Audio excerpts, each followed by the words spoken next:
Hello guys एचन देखो मुई इटा बासी भात खोचे सकाळी थोड़ी नाश्ता करी सारली न आउ एचन फिर के बासी भात खोचे हमर घरे टिके खाली खोछु न आमे घरे अछु आउ किछि नि करबार मोर मां खाली हमको ख कोछ आ मुटा कर दोछन सुखी जेतिले हॉस्टेल नु रही करी बेले एचन घर के आली बेले मुटा कर दोछन परी कहउछन खाली जते खेइ पारो छु खावली करी देखो बासी भात तेमी कना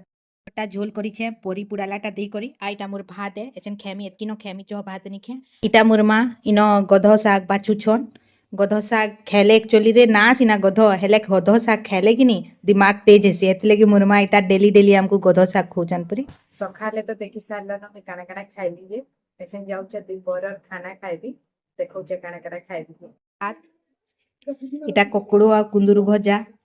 मुनगा आ आलू तरकारी इटा लेथा पुलता माकर फेवरेट टा एजा में खोचु आ इटा गधो साग आ इटा होचे स्लाड।